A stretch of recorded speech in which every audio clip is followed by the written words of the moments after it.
Hello, we are continuing our journey through the books of the Bible, and we are to everyone's favorite book, the Song of Solomon.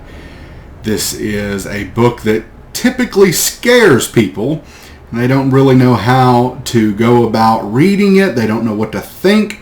They oftentimes don't want to teach this book. And so maybe we can deal with some of those troubles today as we introduce some of the issues around this book. The title of the book, we typically refer to it as the Song of Solomon. This comes from the first verse, which says, "The Song of Songs, which is Solomon's."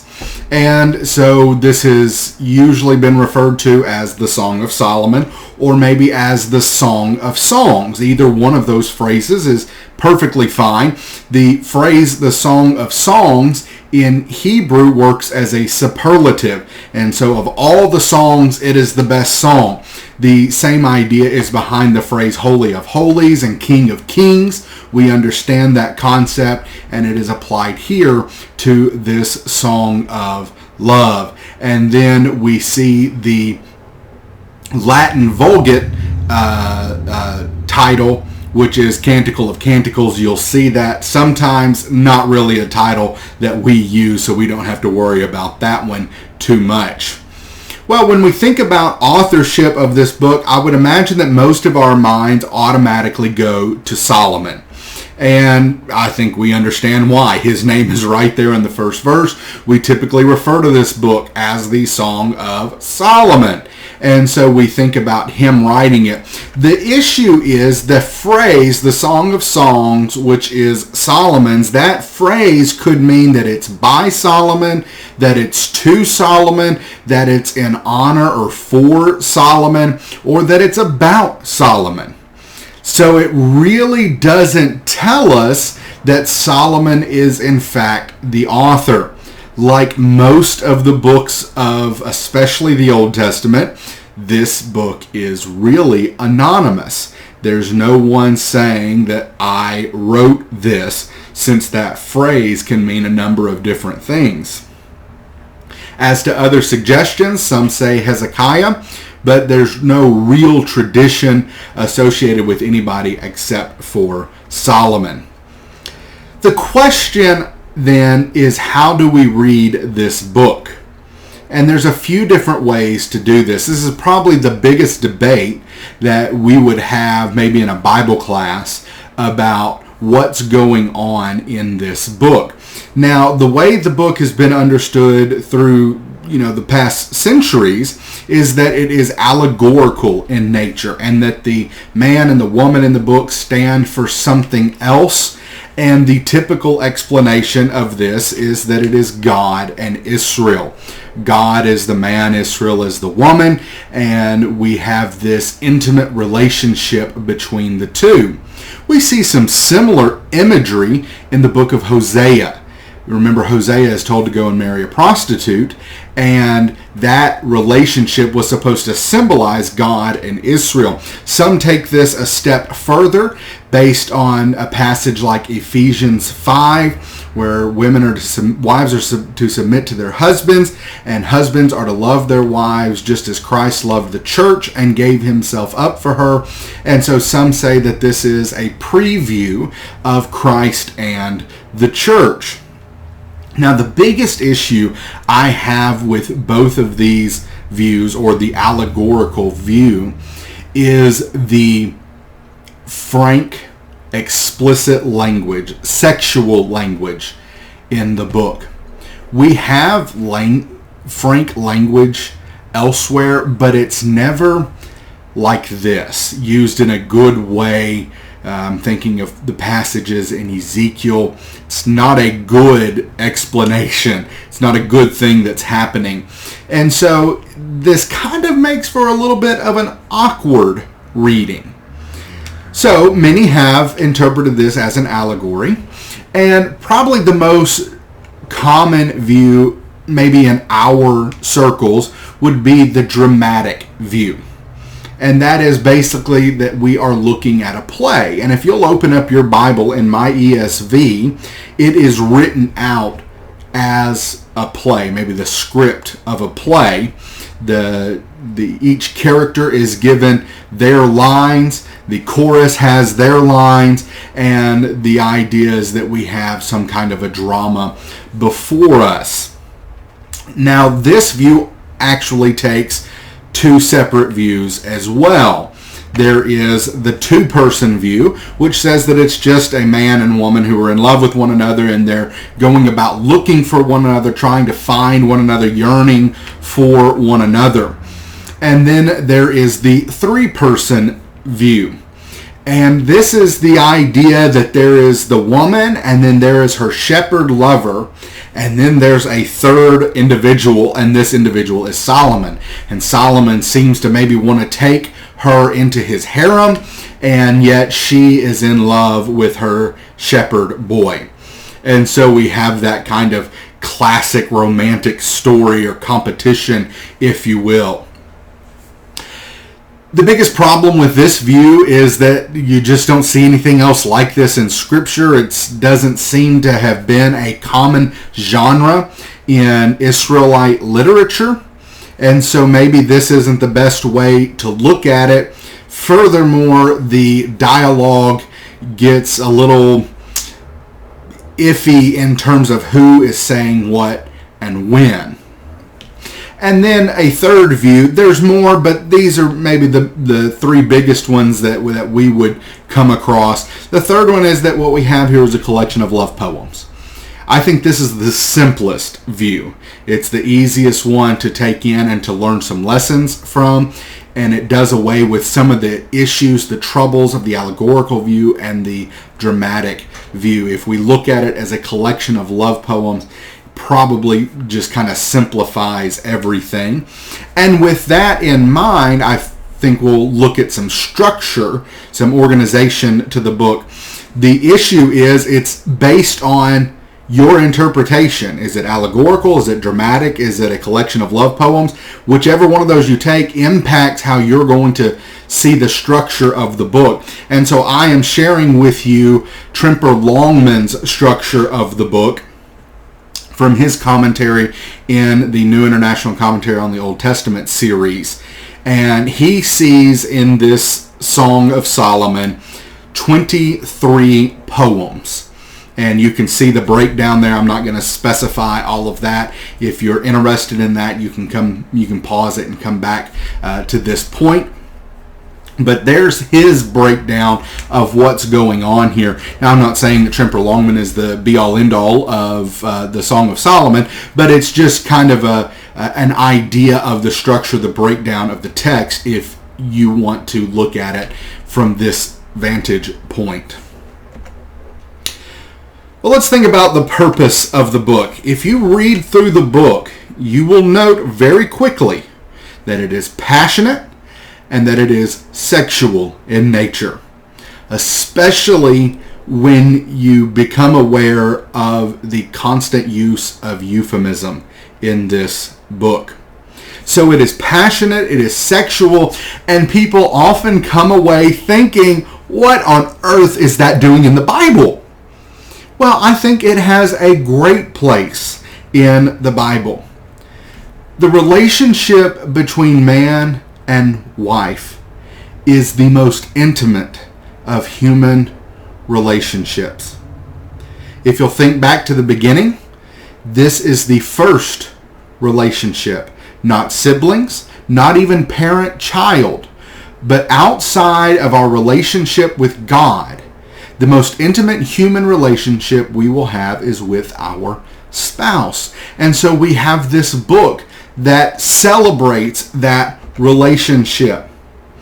A second issue here is that often in the Bible, when sexuality is being discussed, it's actually sexual immorality that's being discussed, and it's being condemned, rightfully so. And so if we're not careful, we can almost read this as sex equals sin. And that's not what the Bible is teaching. The Bible teaches that sex out of its proper place is sin, whether that's premarital or extramarital, that is what is sin. Sex within marriage is actually something to be celebrated. It's not taboo. It is something given to us by God to enjoy. And again, within the marriage relationship, it is something to be celebrated. And without the Song of Solomon, we might have a more dim view of sexuality.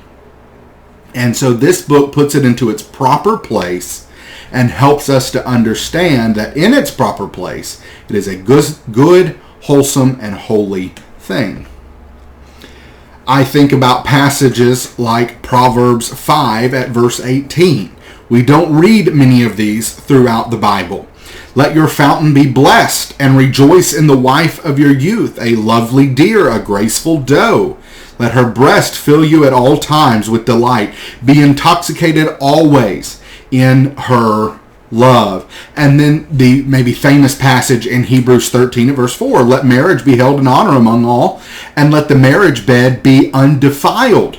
For God will judge the sexual immoral and adulterous. This passage actually has both sides of that. The condemnation of sexual immorality and the celebration of sexuality within marriage. We could also look at a passage like 1 Corinthians 7, as Paul talks about not withholding from one another, giving to one another your rights.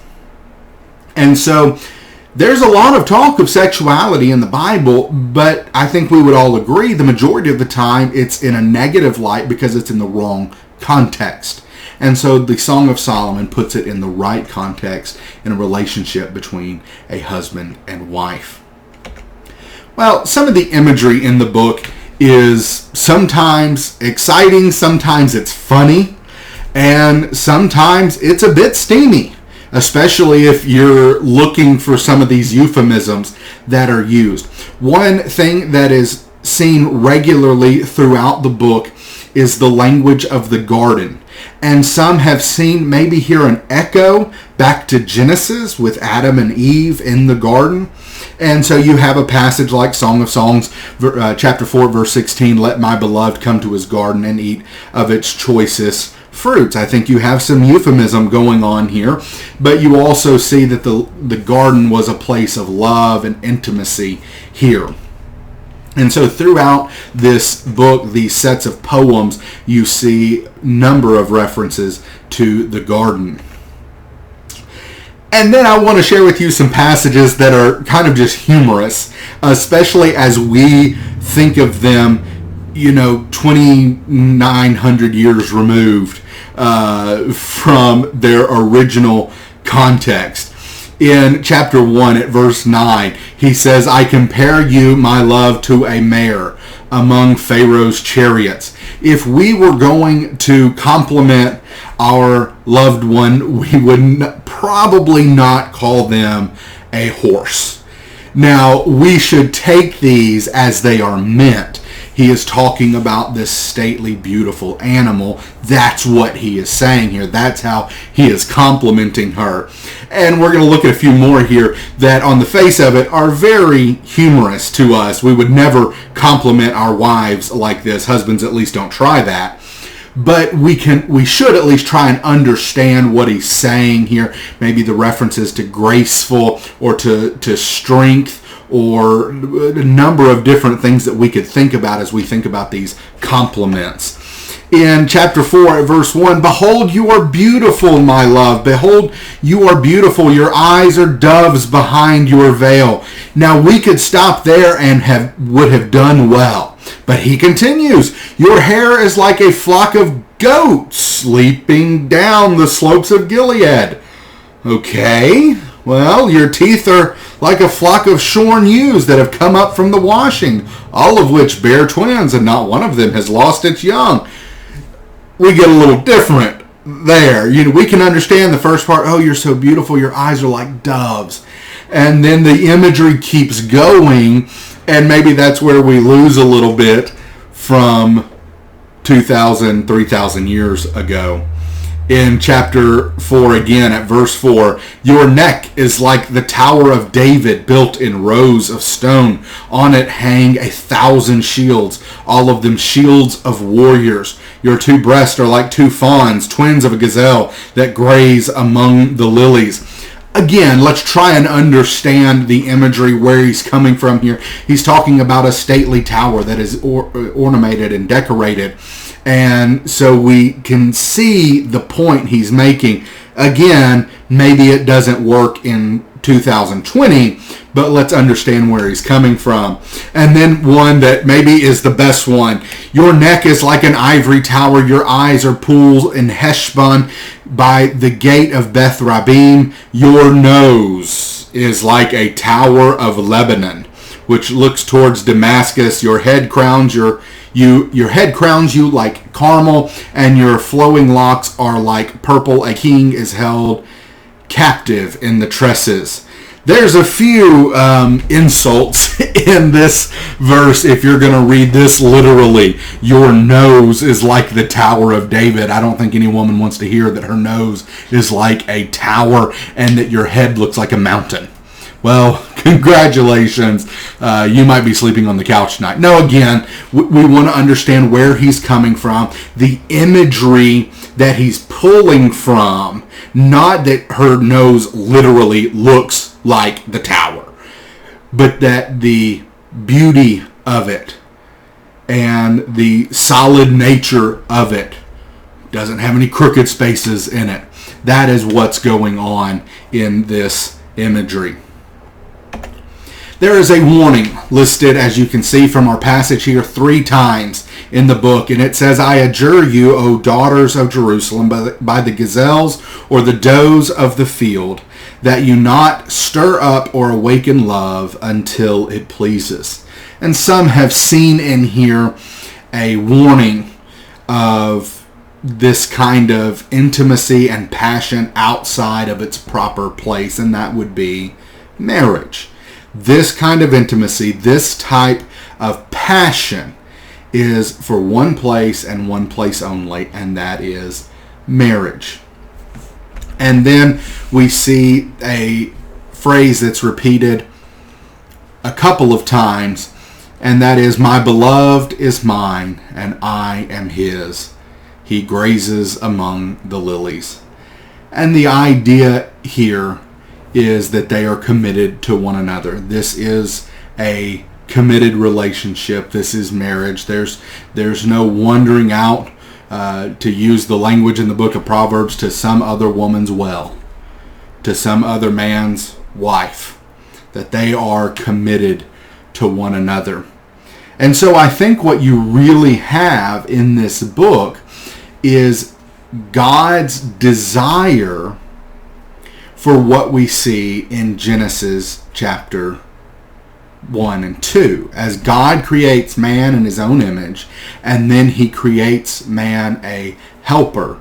And he says that man shall leave his father and mother and be joined to his wife, and the two shall become one flesh. And this is God's intention for that relationship. And that relationship alone. This is marriage as God intended from the beginning. See you next time.